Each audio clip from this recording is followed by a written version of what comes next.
All right, good morning to you, meteorologist Joey Sovine here at the Live 5 Alert Desk with an update of the very latest on Tropical Storm Lee, which is not going to be a tropical storm for much longer as it is continuing to organize and strengthen as we take a look at the satellite imagery. This is still way out in the Atlantic Ocean, but one thing to note is it's getting that kind of hallmark fanning out of these clouds, reaching out on the western side of the storm system, indicating some good outflow in the upper levels of the atmosphere. There has been some very minimal shear that is maybe not allowing it to strengthen quite as quickly as it would otherwise. But this thing is already growing stronger by the minute. In fact, the latest from the National Hurricane Center as of 11 o'clock advisory on our Wednesday has this up to a 70-mile-per-hour hurricane moving to the west-northwest. No major changes to this forecast track from previous days, keeping it north of the Caribbean.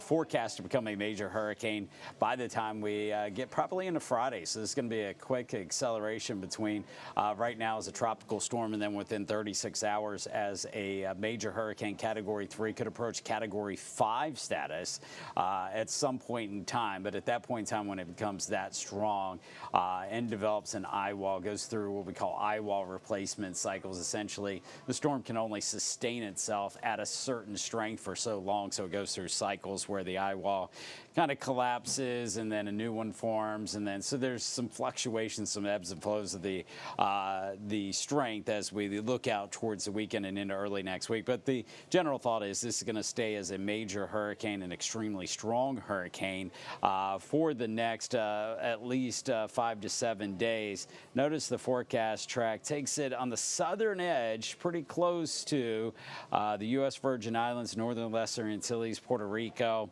As long as it stays a little bit closer towards the center or even the right side of that cone, they're not going to see much impacts except for maybe some wave action coming into those islands, Caribbean islands, as we go toward the end of the week and into the weekend. So forecast track certainly not set in stone. We know that they change a lot, especially once you get out past about 3 days, and that's why those lines start to separate as we look out towards the tail end. So pretty bunched up here, and then you see some more squiggles as we get out farther, and even more so as we get out towards the tail end of this, right in that area there.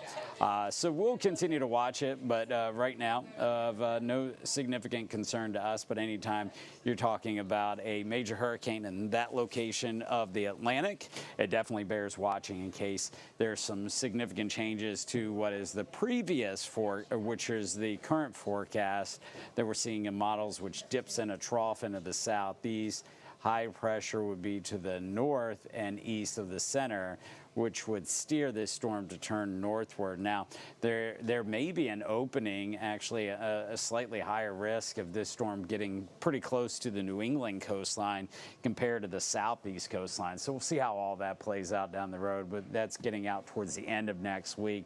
Once you get out past 3-4 days, confidence in these computer models goes down pretty significantly. And when you get out to 7, 8, 9 days, it drops off even further. So we'll keep you updated. But once again, Tropical Storm Lee likely to become a hurricane by the 5 o'clock advisory this afternoon. And it will probably be a hurricane in the Atlantic Ocean for at least the next 7 to 10 days. And it's sometimes an extremely strong hurricane forecast to be close to Category 5 status. That's an update from the Live 5 Alert Desk with your forecasts and what's going on with Tropical Storm Lee. Once again, we'll keep an eye on it right now. Nothing to be worried about.